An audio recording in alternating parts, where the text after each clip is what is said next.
Welcome back to the SBP Podcast Mobile Filmmaking. I am your host, Susy Botello, and you're listening to episode 184.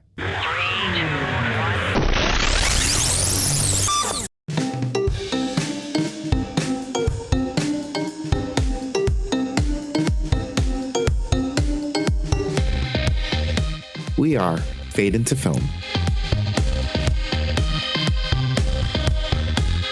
Hey, we are back. We got the team back. We've got Ryan McDonald and Joey Min right here with us. Hey.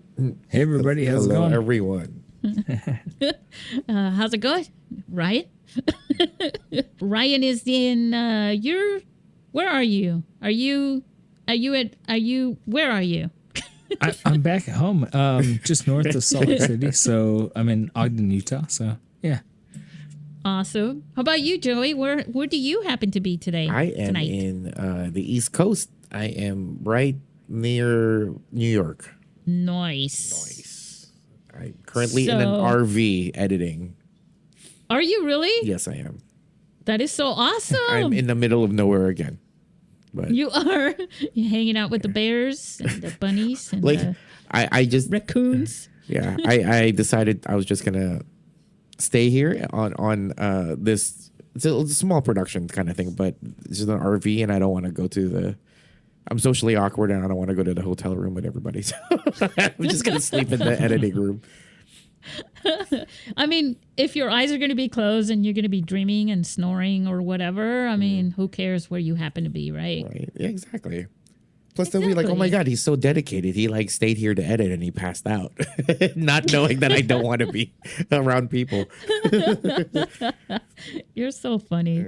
I can't believe that about you. You were fine and social in our film festival. You know, actually, we haven't talked to you since I had Steph with me. Festival. I had my shield, your shield. You know.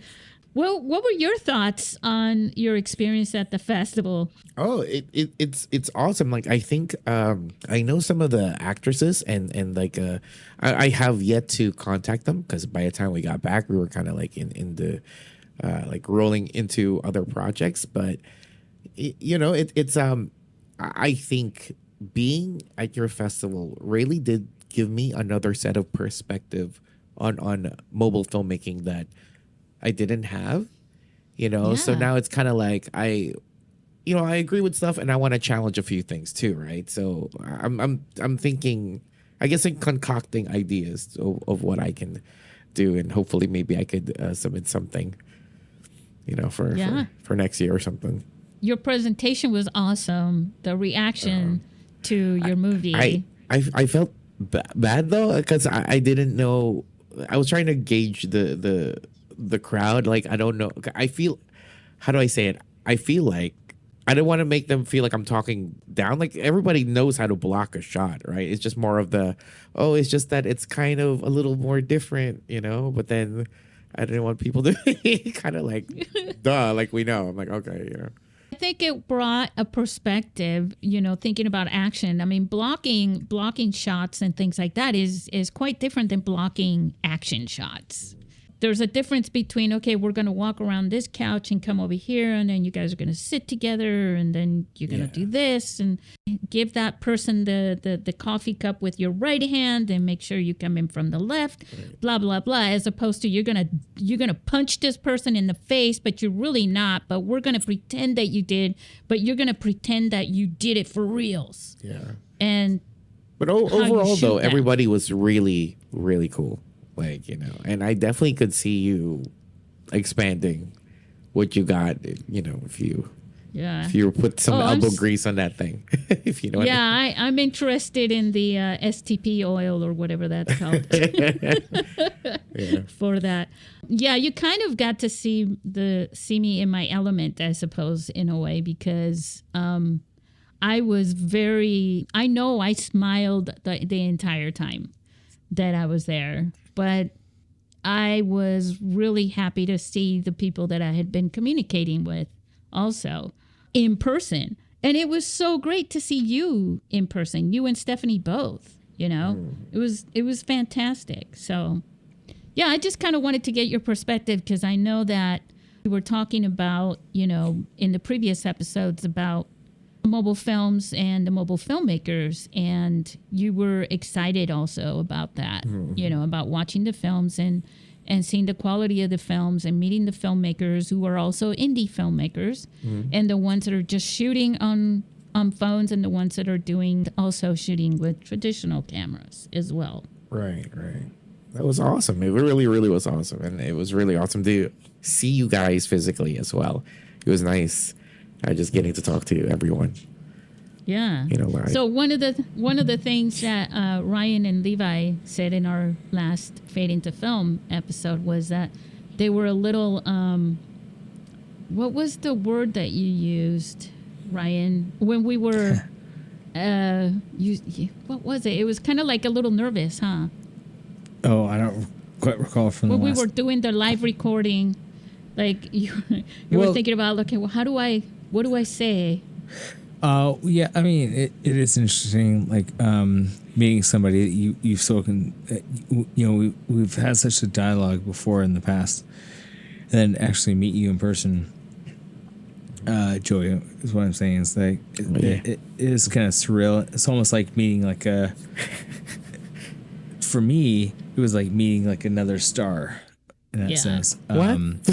Yeah. You're gonna say like a pen pal or something. Yeah, it was like I was going. I was like, I'm meeting a celebrity in that sense, and that's how I felt. And so I was a bit taken back, maybe bashful, I guess. Oh Jesus! In our moments together, and then, but I learned a lot through your through the presentation, especially about like when you're doing an action scene. It's like, okay, well, you can throw a punch, but like it doesn't even have to be even close to the other person. But depending on the angle and how you're doing it, it's like it makes it look like that. Like, yeah, it was insightful and inspirational, and of course, the short that you guys presented was hilarious, and the audience loved it. Thank you so much. Okay, now I'm feeling awkward. And I showed it to my family when we got home, and I mean, it was such phenomenal work, and and you've had the opportunity to work with Michael J. White, and so I mean, congrats, man. I was like starstruck when I came when I met you. Give me like within 3 years, man, I'll definitely be able to like bring you on to something.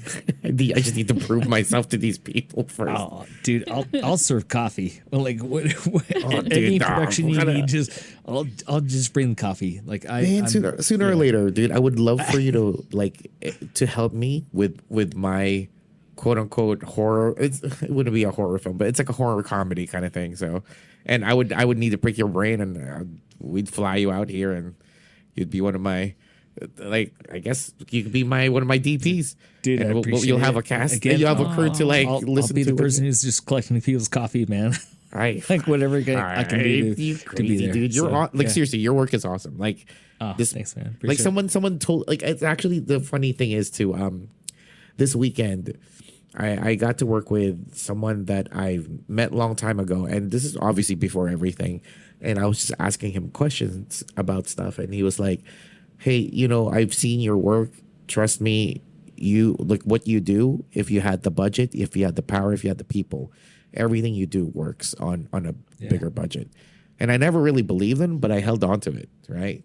Yeah. So that's why I'm like, now that I see how big budget stuff works, dude, I see what you're doing, and even the shit that you do with your kids, like that is like way oh my god, way farther in skill than some of these like film school students. Like, and that. Like, I'm not even like bullshitting you. Like, dude, their short film, I was like, damn, I wish yeah. I mean, it really. So we opened up the festival with your film, Ryan. And then later when we showed, and I mean, everybody was just laughing their heads off and applauding. They loved the performance. What was your star's name, the actor again? BJ Wimpy. Yeah. Yes. So he was incredibly good. And so everybody just, I mean, that was how we opened the festival, really. I mean, outside of the feature film, the first film on the short film session that we shared right after that on Saturday, that was it. It started with your film, you know, and people were just like, oh, and it really got everybody's juices flowing. It was, I mean, I just loved the reaction to your film. I'm not overstating that, huh, Joey? Right, because like I wanted to ask too, right? Like, you know, I know, like you said before, you know, your daughter kind of wrote the idea, but I'm sure you're the one that really connected everything together with, like, you know, the details of it. But you know what I'm saying, like, yeah, for that them was to be into, that was later. That was in Yeah. the rookies one. Oh yeah. But what I'm saying is that it's like, No, like she wrote it. so like, yeah, well, like, so Christmas was coming around. She was like, well, and I was asking her, what do you want for Christmas? And she said a filmmaking kit. And they don't make filmmaking kits, but they do make like influencer kits that you can buy from Walmart. And it comes from, it has like the tripod and it has a slate and everything like that. And so a couple months went by and I was like, well, I bought her this thing that she said she wanted, but we haven't really done anything with it. And then I thought, well, I should maybe kind of like, I was like, what if we just like hit the idea? And I said, hey, do you remember when you were younger and Alyssa was, you'd build a Lego tower and then she'd destroy it and how upset you get and yada yada. And I was like, so I kind of pitched the idea to Sophia, and once I did that, we kind of looked at like different. Now she hasn't seen Evil Dead, but we looked at some of the. I did a couple of YouTube clips, and then but I did take him to see Doctor Strange Part 2, and so which is directed by Sam Raimi, and so kind of like looking at the style and the idea of what had happened to her when she was a kid. That's what sparked the whole thing. And it, so I'm just saying, obviously, it's like obviously it's like the dad's helping the kid do the volcano thing. Yeah, but like within a certain realm of, hey, where do you want this to go? To a degree. So, yeah. But the fact that they still performed in it, they still did like every God, like that it, was you know, awesome. it's still. I'm just saying, you know, like that. It's The room became agree. freaking. It was like a concert all of a sudden. You know, everybody was like, "Oh!" because it was your youngest daughter, right? When she was doing that thing, rah, you know, she was doing that, and she was doing it. It was one, and then the other, and then the other, and you were going back and forth in that, and people hardly had a chance to catch their breath. It was so awesome, you know. And so, and for them to be there to experience the reaction to that at such a young age, when most of the people that were there were adults, you know, that maybe next year or something, they'll be able to kind of express that for themselves. Like, wow, we made a movie. We were like 8 and 11, right, years old. And we made this movie, and we showed it not to a bunch of kids, but to a bunch of filmmakers, like professional filmmakers, you know, and they were like reacting to it, like, you know what I mean? Like, we just showed them, you know, I don't know, just name your big budget film, you know, and that's got to be something so memorable for them and inspiring, right? To make more. I mean, I know she's already made another one, but I mean, even after that, you know, after the festival. I guess just what I'm trying to say is just that whole thing that like it's even for such a silly idea like that, like, and you know how I talk about like shot progression and you know shot composition is like I think the basis of like skill sets, dude. You got it. Now, like once I'm able to like put you in a place where like, okay, here is a crew of 30 people that will listen to whatever the fuck you say. Like you'll see what I mean. And that's when you change. You realize like, holy shit, and like my shit does work. So. I'll never forget, I was a cinematographer by accident once because first I was going to be the script supervisor, and then the AD, the AD, failed somehow. And so all of a sudden it's like, well, Susy, you're going to be the AD. I was like, all right. So I'm building a shot list. I'm doing all that stuff. And then next thing you know, it's like, okay, the cinematographer, the DP, just kind of quit. And I was like, you're kidding. Okay, so what do we do now? Well, you're going to be the DP. It's like, what? And so I was a DP, and I'll never forget, the day that I was working on, in this living room scene, but they were setting up the kitchen scene. And they were talking about the lights, First they had to unplug the fridge and all this stuff for the sound, but then they were working on the lighting.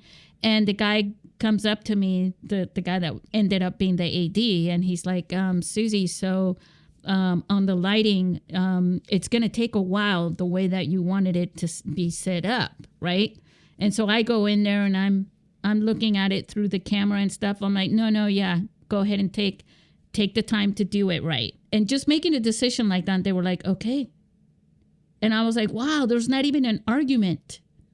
Nobody argues. That's when you're like, oh shit, this is serious. Yeah. When I can tell the grip, hey, you moved that shit. Then like 3 hours in there. Oh, I guess we didn't have to do that. I'm sorry. Yeah, and they go up, and I could tell that there was a conversation in the kitchen happening about, well, it's going to take an hour to do this, and then he comes up. Well, do you really want it? Do you really? And I'm like, yeah. And they're like, okay, and that was special in a way, but it was also awkward.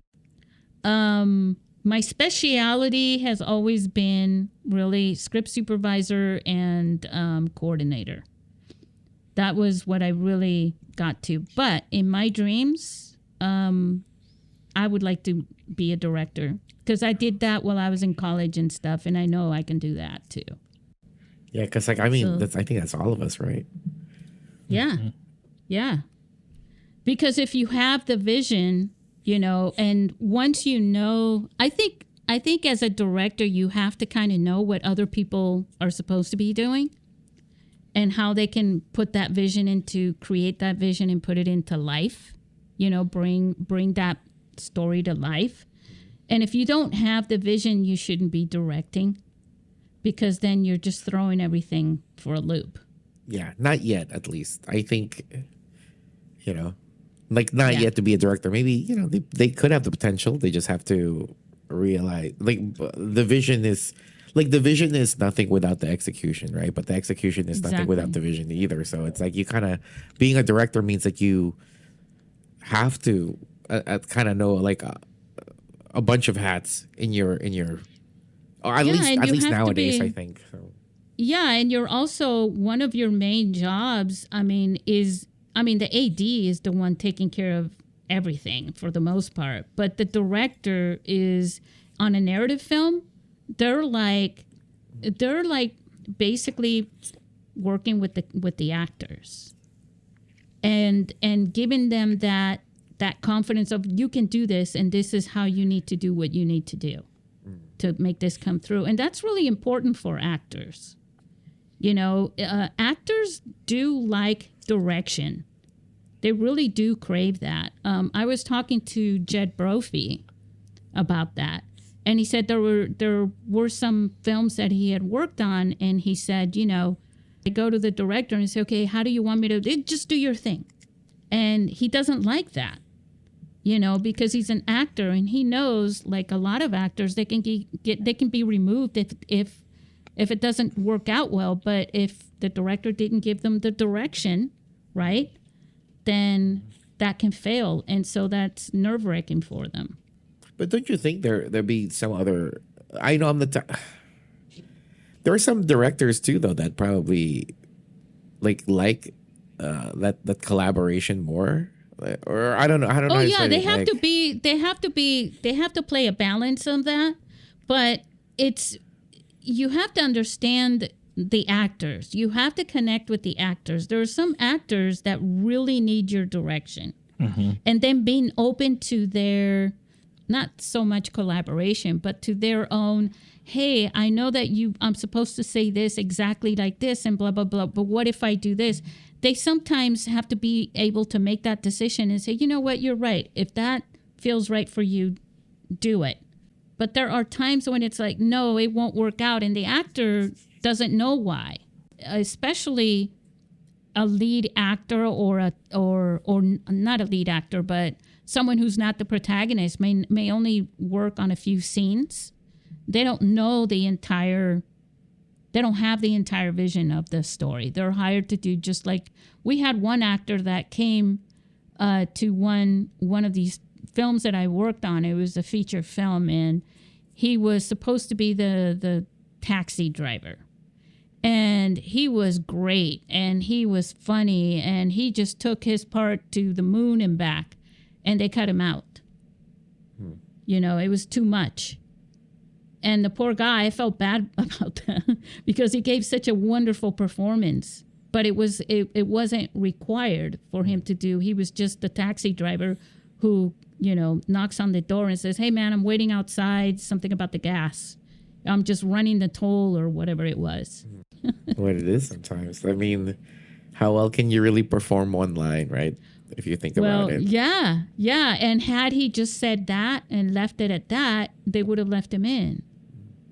You know, but they cut him out because he did his part too well. Too well or too much? Too well, too much. Both, kind of. You know, if he would have just done his line sort of more like what they expected. Well, it's hard. It's hard because you're reading text on a screen. You know? Say that, but then like in the Magnificent Seven, like Steve McQueen was like doing extra stuff behind Yul Brynner, and it was like a way of like getting more attention. Always like moving and grabbing things. So it's like if an actor adds more, I don't think it cut him out of the film. Perhaps it was maybe it just wasn't a good fit though for the movie altogether. Yeah. Well, I think you're talking about two main actors. He's back. Like, yeah, he's an extra. I'm talking about Steve McQueen, but yeah. I don't think he was Steve McQueen at the time he was doing the Steve McQueen thing. But yeah. Yeah, we're talking about someone who just had one very small line in this entire feature-length film.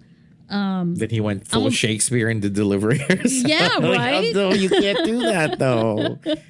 No, but we all loved it, and we gave him the time, and we did, I can't remember, 2 takes on it or something, which the second take, he could have been left in if he would have said, well, I gave you that.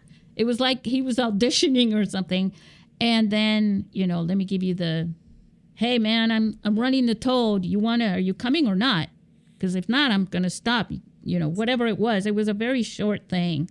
Yeah. So, and I felt bad for him. We all felt bad for him later when we went to the premiere or whatever, the screening of the film. And we're like, what happened to that one guy? Oh, man, they cut him out. And they were like, yeah, we couldn't leave him in. It was too much, you know. I mean, that's a director right there. I mean, actually, that's kind of funny. Like, I know one of my favorite movies that it's kind of maybe a cult following around it, but it's very interesting how they worked on it. But Constantine with Keanu Reeves. Oh, yeah, like I mean, I really, really liked it, but hearing how they worked on it it's also very interesting how, you know, obviously there's like they shot things like the way that they could edit it because of how the director thought about it. He edited it like not how it was planned, but it still told the story very well. He even cut out like full storylines from the movie. Wow. And it's like, you know, like there's an actress I forgot. I forgot what's her name. The girl from Tom Cruise's wife in Mission Impossible 3. That's like my best. Michelle Monaghan. Yeah. Right. I was leaving that for Ryan. He knows them all. Yeah. And she was like, yeah, right. Like they actually filmed her whole, like she's actually like was supposed to be a big part of the movie, and they cut her out except for like one line, and the movie still is awesome, and like it still tells that story, and I think that's just very interesting how they put that together and comes, because yeah, even if you have a main character that is like a great actress or something, and if it doesn't fit the film, it doesn't fit the film. That brings me back to, my video production days when we had, when I first started working in video production, the people that, it was a small production company, right? And the same person that would go out and shoot the interviews and the B-roll and things like that was the same person that was editing it. And I remember the executive producer saying, a few times saying, I'm not going to say their name, because you never know, right? But I'm not even going to say their first name. But they would say, but the executive producer would say,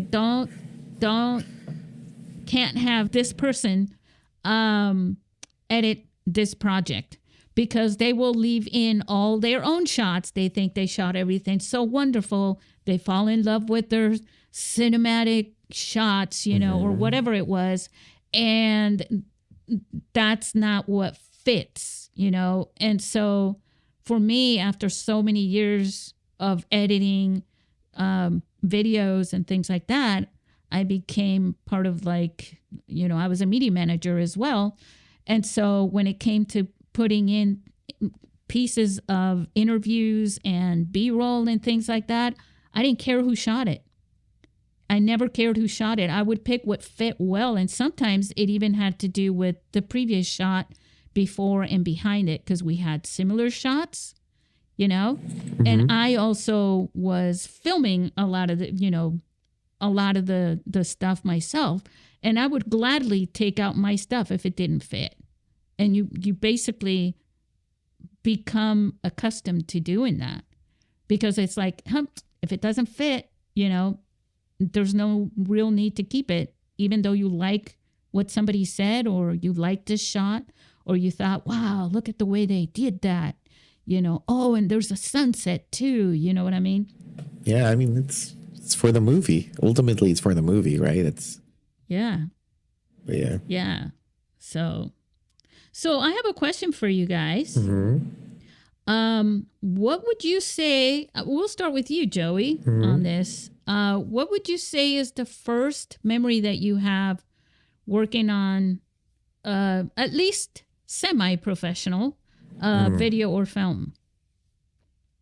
Yeah, so okay, that's kind of funny, because like a long time ago, before I even thought about film, or even I guess I was already thinking about it, but there was like long time ago, there was like a Bollywood film that was being filmed in Jersey, and it was like 15 minutes away from where I was living, and and I guess they were doing it very guerrilla, but they still guerrilla in the sense of like, I guess where they're just filming, there's still people kind of around, even though they paid for like permits or whatever.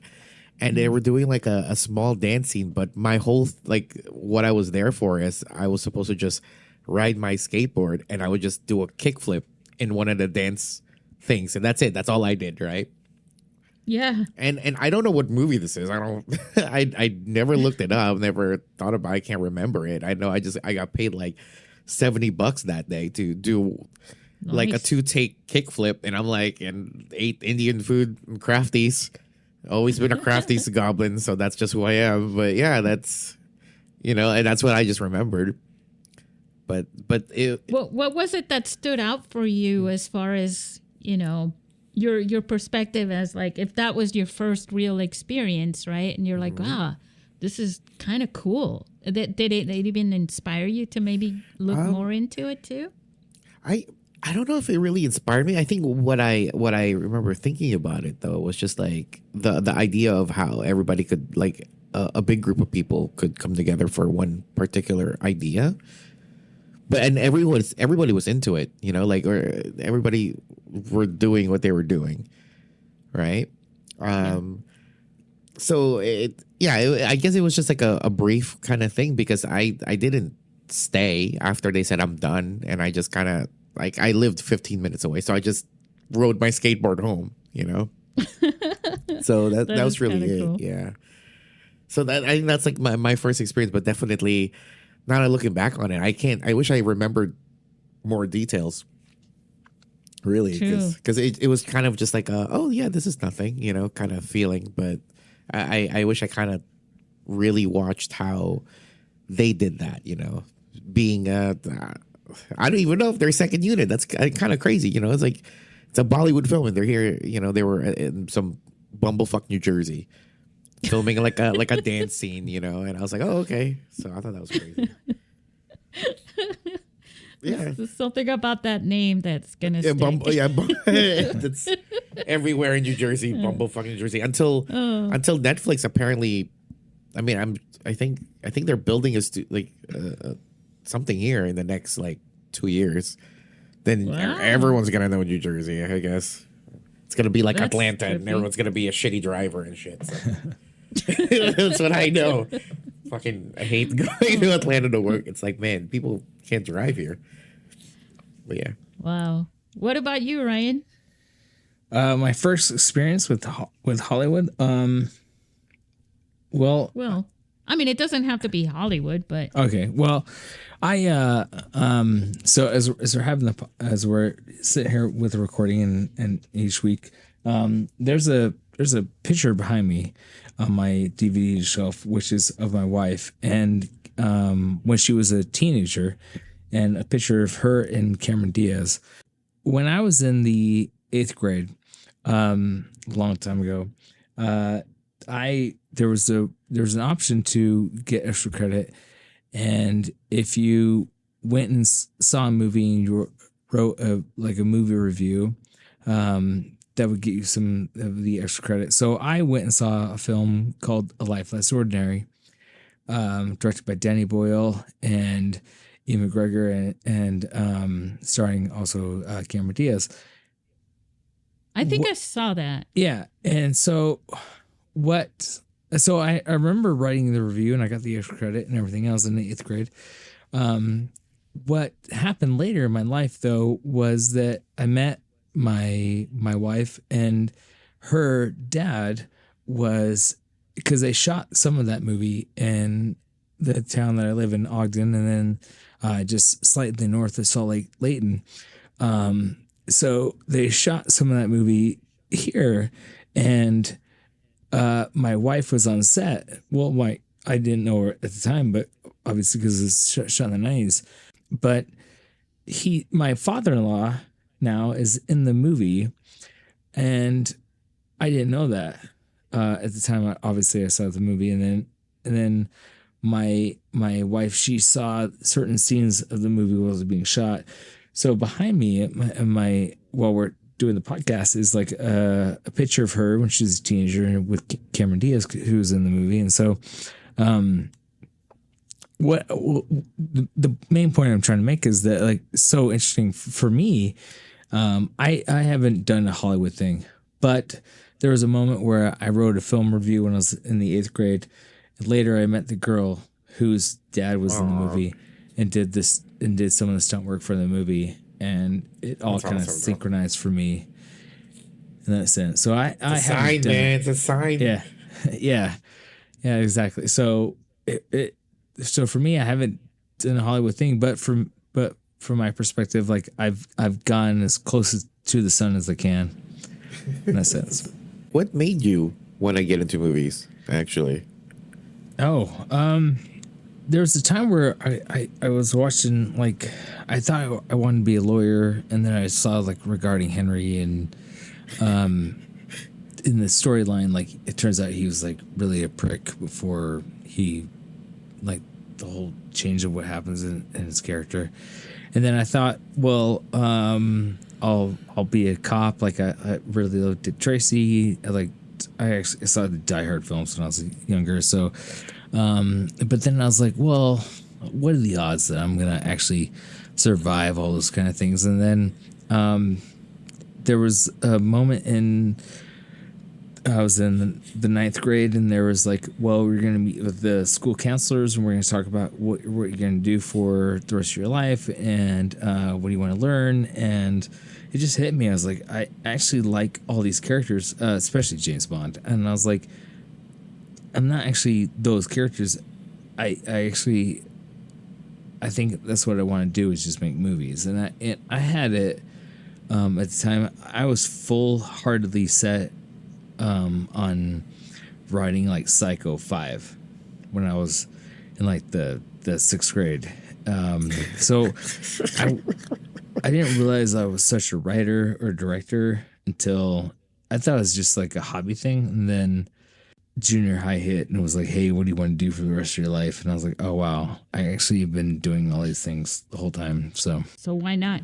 Yeah. So, and it even like writing like scripts. So, you could, back in the day before Amazon, closed every bookstore, you could go to like a Barnes Noble or a Borders bookstore, and you could go to the film section, and they would have like scripts you could buy. And so I have this like a published script of like 4 Rooms, from Dusk to Dawn, Pulp Fiction, and that was really how I learned how to like format scripts, was reading those ones. It's just, I was lucky that it happened to me so early in my life. So you've also been an actor, though. What brought you into that? In the early days, I guess I saw myself as the action hero, but then I didn't like the way that some of the angles of the film was being happening. So I was like, well, maybe I should take another step back and just do directing. And then as the years went by, I think some of my other film friends they needed somebody who could act. And fortunately, I fit the bill. And it wasn't really something I was looking towards, but I landed in it just because they were looking for somebody who could act. And I think that when you're a person who's a director, being an actor is, so much more about what the director wants and why they need this and stuff like that. So I think you're actually a better fit if you're an actor and also a director as well. It was just it was by accident in all of reality. So yeah, for me, it was total accident. Getting into even video production, and through video production, I accidentally worked on short films. Filling in for somebody from college. One of my colleagues for them as well. But for me, it was like I was going to be a paralegal, talking about lawyers and stuff, but I was going to be a paralegal, and I was already studying that. And the counselor said, oh, you're so much more creative. What would be your dream thing? And for me, and I had no idea how to do it or how to get into it, I wanted to write commercials for TV. Because every time I saw a commercial, I had ideas about making commercials and writing commercials. And I really always enjoyed writing anyways. And that's money right there too. It is. And I did realize the one thing I did know was that writing commercials for television had the most outrageous budgets compared to television and film, because the cost of a feature film, for Hollywood, could be, the budget could be millions of dollars, and that exact amount would be the budget for a commercial, which was 30 seconds. Right. It's nutty. Yeah. And so I thought, that would be great to do and fun to do. And they said, well, if I know somebody who works for a video production company, and she owns it, and here, and he gave me the phone number to call. And I wouldn't do it because, to me, in my brain, when he said video production, I just thought he was talking about production, like manufacturing. And I was like, why the hell would I want to be like wrapping cellophane on DVDs on a belt or something? Like, are you kidding me? No, I'll just stick to what I'm doing now, with not what I'm doing now, but what I was studying. And finally, he kept asking me. Every time I would go in there, he would ask me, did you call? Did you call? And I was like, no, I'll do it next time. Just kept putting it off. And he grabbed the phone and called one day while I was sitting right in front of him, got me the appointment. And that's how I got into video production, And then after doing that for so many, I think it was like, I don't even think I spent 2 months into it when I realized the shoe fit. And Joey, you were asking earlier, like, what is your specialty and all this stuff? And that was the executive producer, because I was running Boom on audio. I was doing, touching up on starting to do video editing. I was shooting B-roll and interviews and all this stuff. And she said, what would be the thing that you wanted? Oh, and she also, my first real credit on a video, she asked me to write a script for this video, and she gave me 2 boxes full of paperwork from UCSD. It was very, it was about programs that they ran in the community, right? And she said, if you can write a screenplay on this, like, what is the purpose of what they're doing, if you can somehow create a story out of this. And I spent 2-3 days reading through that. I got a headache from it because there was just so much paperwork reading about these programs. And you can imagine these were, very, university professors and intellectuals and stuff writing this stuff. It was really boring, to be quite honest with you. And I finally walked up to her and I said, okay, I can tell you what this is about. The story basically is this. And I laid it out for her and she said, wow, write the script for this then. And I was like, me? She said, yes. And I went back from the executive office into the production room. And I was like, she told me to write the script for this. And they all went, what? Oh my God. Do you know how many people that project has been on hold for 3 years? Do you know how many people got fired over it? And I was like, what? Fired? She said, they were like, yeah, because they couldn't wrap their heads around it. So my first project, she had me write the script. I wrote it. I kept going back and forth with her on it.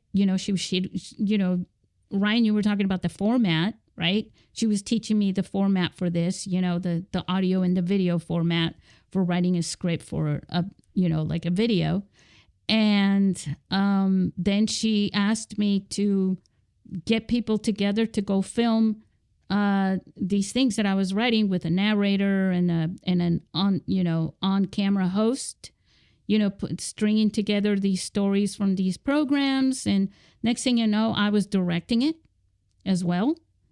And then next thing I know, I was like totally in charge of this thing. And then I was gathering all the B-roll and everything from the tapes and everything, which is how I started doing, organizing all the tapes with projects. And then I went into, her thing, and she said, all right, this guy is going to edit this. So his name was Rich. Wow, that's funny. I just now finally remembered his name. So I went to Rich and I said, here's the script, and here's all the time codes and the numbers of the tapes that these are in. These were all in mini DV tapes. And he was like, this is the best I've ever received. Makes my job so easy. And he did the whole thing. And then one day I was watching him, he was done with it. And I saw the end credits and it said associate producer, Susy Botello. And I was like, what? Are you being funny? And he said, no, I asked her what credit to give you. And she said to give you the associate producer credit on that project. That was my first experience in video production. And right as that was happening, I went over to her office, even before it got to that point, and I said, I'm changing my major. I don't want to be a paralegal anymore. I want to do this stuff. That was my first real experience with anything that was professional, in any way, shape, or form. And I did it for many years after that, even through the time I was doing the film festival at first. So it's a long story. Awesome. I mean, we need backstories. So for our characters here on this podcast, for people to know us, right? Yeah, to know where we come from, and what brings us to what we're doing today, and how it's all connected, right? Hey, if we didn't do any of this, we would have never met, right? That's the whole thing, and you have to also recognize it, from experience, which is kind of like, in a way, circling back to what we were talking about earlier as a director, right? That when I was saying, like, you almost have to know what people are supposed to do, to get this done, right, in your film. And that's kind of like what it comes down to. Like, you get yourself in, even if you volunteer, talking to people who are listening to this too right now, you put your foot in the door. There are many doors that are already there. You just have to see them and find them.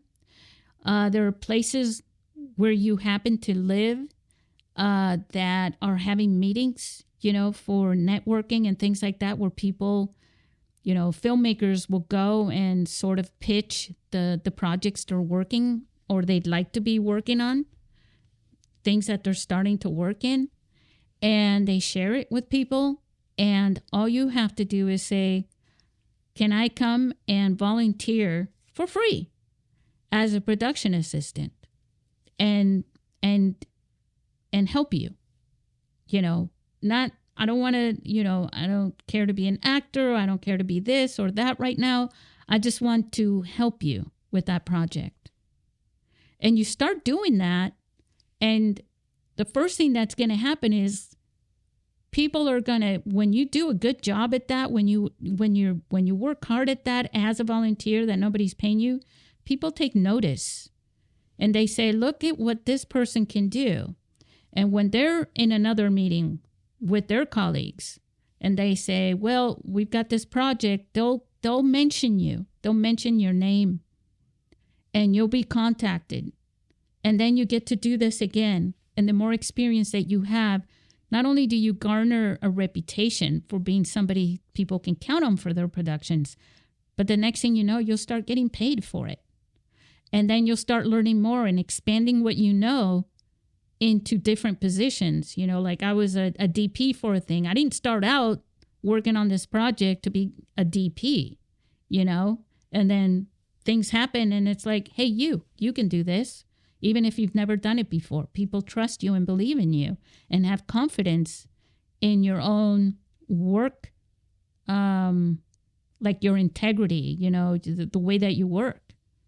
I think, Joey, right, the things that you're working on today, if people didn't have the confidence that you could do this, you wouldn't be where you are today. No one would have taken that chance with you without having some sort of a base knowledge about how good you are at what you do, Joey. Yeah. And even if that comes from making YouTube videos. It's the practice, though. But yeah, at least there's it's proof that there's growth, Yeah. And I think a lot of people, it's very hard because you hear, especially on social media, a lot of people like to, sort of say, I do this and I'm good at this and I do that. And, they kind of feel like they have to raise themselves up here. And sometimes it's all the stuff that where you got to where you are, you just have to show them. You don't have to talk about it. You just have to show them. And I think sometimes people believe what you can do better from other people saying it than you saying it. Yeah. Well said. Good. Well said, Susie. Anyway, there you we guys go. have It's good. anything else that you want to bring up any more advice, considering where we all got started? I think it goes full circle, right? Especially in a very small community I like to say small community of filmmakers, but I guess there's more people out there now doing stuff that isn't known. But I mean, it's just, you just gotta keep working at it. And then eventually you all kind of just meet at a particular summit, Yeah, like the people that you met at our film festival.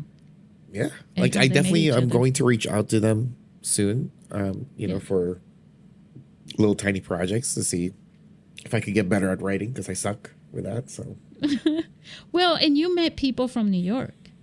yeah, exactly. I was going to reach out to them. That's what I mean. Yeah. Because I know Yeah. like one of the actresses, they're like, oh, I want to learn action. I'm like, oh, I know a great stunt guy that, or at least a stunt team that teaches that if you actually want to learn it. But yeah, It's And I not got a your feeling I stunt- know exactly your who stunt you're team. talking about. Excuse me. What would you say, Ryan? Isn't that your stunt team? Like what Well- would you refer to someone else? It's because it's not, because the thing is, it's not my stunt team. Like I don't really, and that's the thing too. People kind of like, I want to be a director, and what I'm trying to be is a director. It just so happens that my background came from stunts, basically. So a lot of the stuff that I write, I make my own. I still put together my own action scenes, but ultimately I still get like a stunt coordinator, which that's what I was saying to everybody there. It's like you might have an idea like, oh, this person falls or something like that, but a stunt coordinator would know exactly how someone can do that without hurting themselves, and or have the resources to have access to other people and stuff like that. So I have friends that are stunt coordinators here in the East Coast. So myself, I do not have my own stunt team. So yeah. And stunt coordinators don't necessarily always work with like big stunt films, like even if you're just doing a few scenes that involve some sort of action. Like that too, like just for safety, honestly. Yeah. Yeah. Okay. Well, I think we've just about covered pretty much quite a lot. That was deep.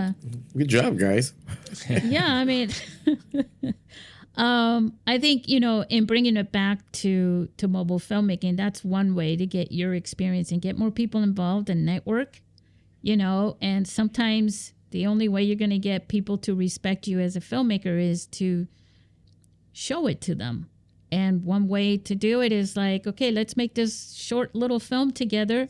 I'm going to shoot it on my phone and let people go ahead and joke about it and all that stuff, but then let them see the outcome.